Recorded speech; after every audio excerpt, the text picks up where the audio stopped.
Hi. Hi, everybody, and welcome, and thank you for coming this early in the morning. My name is Niv, and Tzachi just told you some of the things that I'm going to tell you already, so I hope it's going to be, won't be so big surprise. So let's start.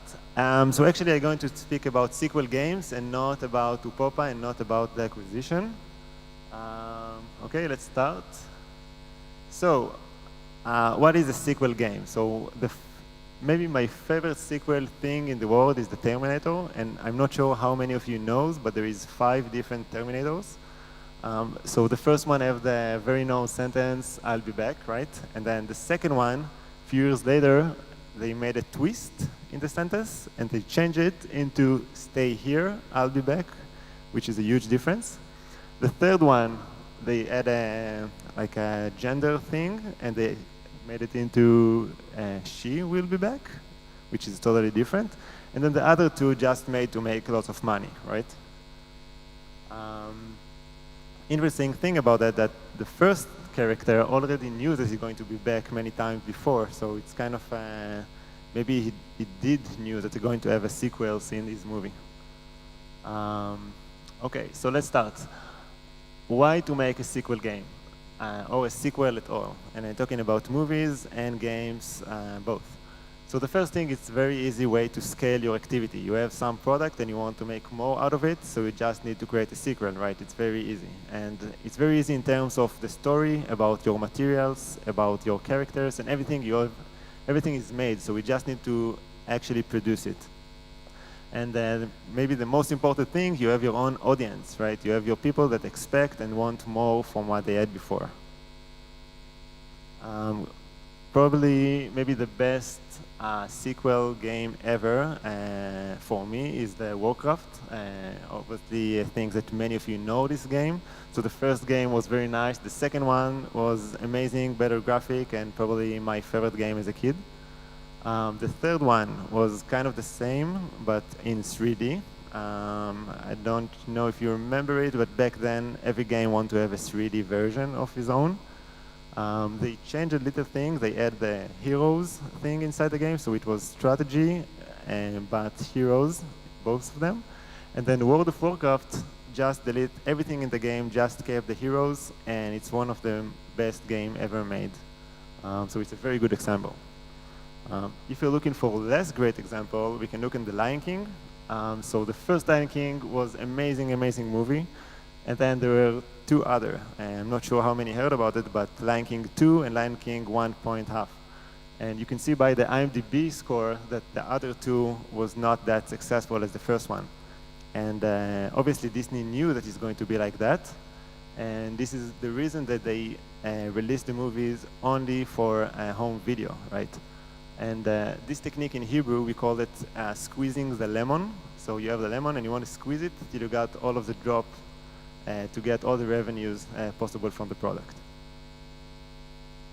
So a little bit about us, sorry. Upopa Games. So we started as a small indie group of 3 developers. We worked in our home for 2.5 years. Last year, the company got acquired by ironSource. And our biggest game so far, and the first game was Hopeless the Dark Cave, which was made over in a hackathon on only 24 hours of creation. Let's see the gameplay. Oops.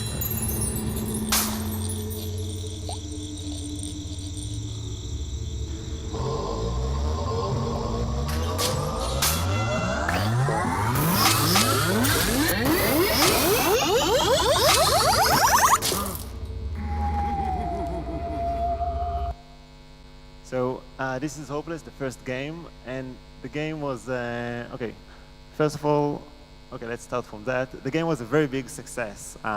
We had over 4 million downloads. Everything was organic, and we had very nice PR from very, I'd say, good resources. And there was something about the game that people loved from the first sight. Just to get the idea of the game, if you haven't played it yet, in the middle of the screen, there is the yellow dot. This is you and your character. The red dot symbolized monsters that coming from the side. You want to tap the monster to kill them. You don't want to tap and kill your friends because they will join you and they will be your life in the game. So this is the base mechanic. The game was, as I said, it went very good. But we had a very big problem with the game. And two key problems was, first one was retention, which was not that high. And the second one was monetization. And as we all know, these are the two key elements that symbolize great and successful game. So we tried lots of things to change it. We updated the game 46 times over the last 2 years, and we changed ton of things in the games. From adding new guns, new mechanics, new levels, experience points, boosters, we tried almost everything. But we knew that there is a very big problem in the deep core game mechanic of the game. And we knew that if we want to create a business out of this game, we need to make a deep change inside the game. So we had a crazy idea, right? We said, let's make a sequel. So the first thing we done was what's called squeezing the lemon. And we created two games, Hopeless Space Shooting and Hopeless Football Cup. Both of them are kind of skinned to the original game. We changed the graphic, we little bit changed the numbers, so there will be a different experience in the game. But the game itself was kind of the same. So we gave the players, I guess, kind of more of the same. And it was not that successful. I mean, players did loved it, but in means of business-wise or monetization, it was not amazing like the first one.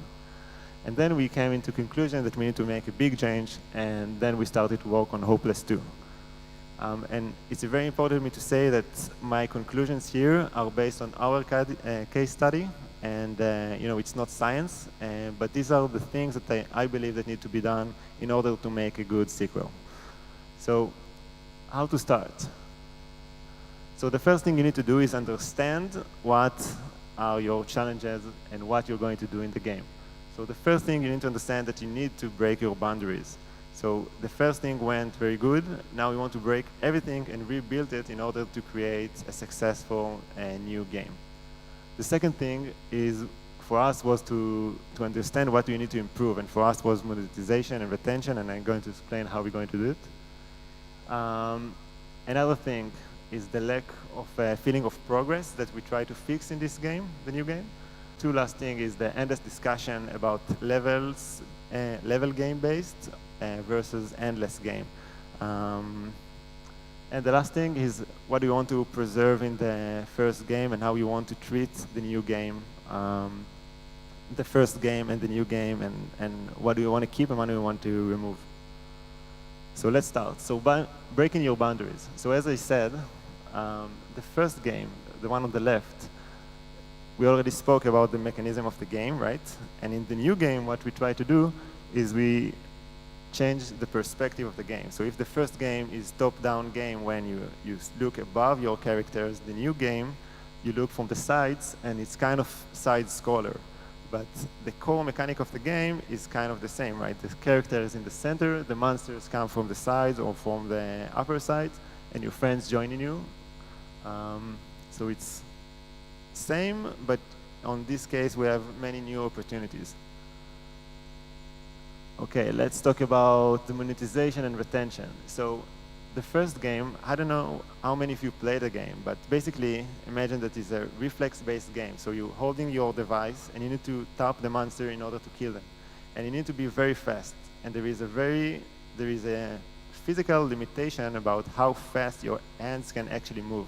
So let's say this is me playing, and after a week of playing, I'll be able to move a little bit faster, but there is a limitation. And when I reach my limit, I won't be able to progress in my game. So we knew that it's something that we need to fix, and this was the first thing that we try to solve. Another problem about that is that your game designer cannot control the process and the learning curve of the game itself. So it is something that was really important for us. So our solutions was try to add parameters inside the game and to see how we can make a gap for the player, for a beginner player and advanced player to improve along the way. So the first thing, which is kind of obvious, but it wasn't obvious on the first game, is adding hit points, right? So in the first game, you just need to tap on monster to kill it, but in the new game, each monster has different hit points. So you need a better gun to shoot and kill a bigger monster. And it sounds very simple, but it was a huge change for us. Suddenly, we have the reason to sell better guns inside the game. The second thing is creating a world based by physics. So the first game was just tap and press, and here you have actually physics rules that you can control them. If you want to make the character move faster, if something is falling, so it's falling very slowly, and you can change it and you can make it more interesting for the player.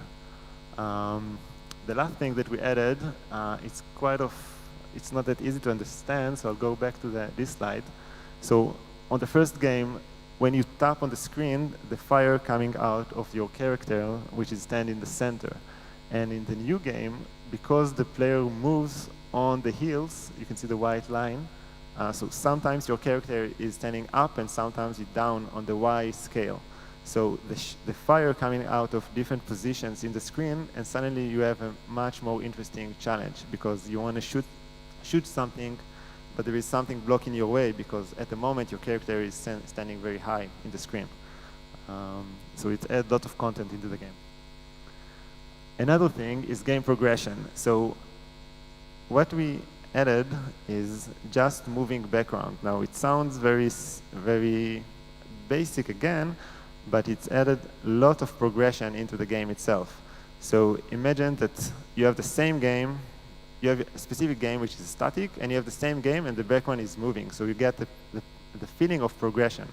And you can think about another game that you know, let's say Candy Crush, that every successful move that you'll made, you'll see the screen moving. And this would symbolize your progression in the game, and it's a very good feeling for the player.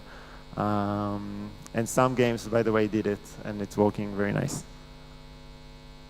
The endless discussion. So on the last few years, every project that I've made with levels or endless game, someone came and said, you know, I think this game will be much better with endless, or you know, endless is a game that you play again and again the same level and try to get weapons.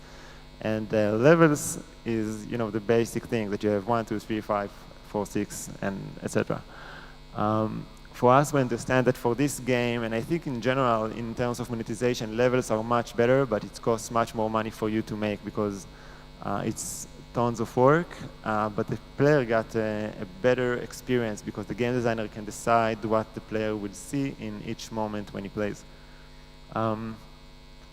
Another thing that you get is small successes over time, so you can make the levels very short, and then the player gets lots of great points inside the game itself. Also, 3-star mechanism at the completion value, also amazing, and monetization, we talked about it. Preserving the original style. So for us and for the game, I think the IP is a very big thing about it. And we try to use the first game as our Bible for the new game. So every time we have a point of decision, we stopped and we thought, what would the character from the first game will do in this situation? And on this game specifically, we tried, you can see there is a cart that the characters stand inside. So in the beginning, it was a huge tank with lots of guns, and we thought we want to give the player lots of power, but we understood that it's not how the characters that are doomed and hopeless in the first game will act. So it's something that we change immediately, and I think that this is something that you want to preserve in the game. And all your answers are basically in the first game. So if I want to conclude everything, so this is what we done. Hopefully it will be, by the way, the game is going to be released in a few weeks from now. But for us and for our first feedback, we think we did the right thing. And these are the things that we done. So we start with breaking the boundaries by adding different core mechanics into the game. We try to solve the monetization and retention. So if you are a game developer, you want to seek what is the specific thing you want to improve in the game and what do you want to keep and what do you want to fix. adding the progression is the same, endless discussion, levels versus endless game, and the last thing is what do you want to preserve in your first game, in your next game, what do you want to remove, and that's it basically. Were you in any point thought about like adding more narrative to the game, like adding more story and trying to transform that with like a two mode game, like your very fast game mechanic, and then another story mode, like add the campaign mode or something like that to the game and see if that works? It's a good question. For us, when we look on this game and on, I think, mobile games in general, I'm not sure that adding a story into the game is the right thing you want to do, because in the end, mobile played on your way, on your bus, and you have very limited time, and our decision was to concentrate on the core mechanic of the game and not of the story. By the way, it's also part of the original style of the game. So the first game was you feel very doomed, and you start the game by just monster coming and eating you, and we want to preserve that. So the characters and the player itself not sure how they came into this situation and where are they, and this is part of the game atmosphere. Weren't you worried that by squeezing the lemon, as you said, with the two sequels, you would actually hit the brand, so when you release the actual sequel, it would actually not be as well received? It's always something that you're scared of.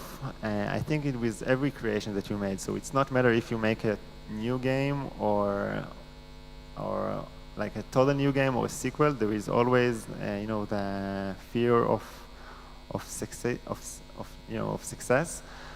My personal belief is that you need to push forward every day, and I think that even if this game will fail, it will be a very important lesson for us, and there is the next step after it, going back to the first game and to see if we did something wrong. But in my opinion, you want to create a new creation and to make it better every day, and it might hurt it, but as I said, we had a very big problem with retention and monetization, so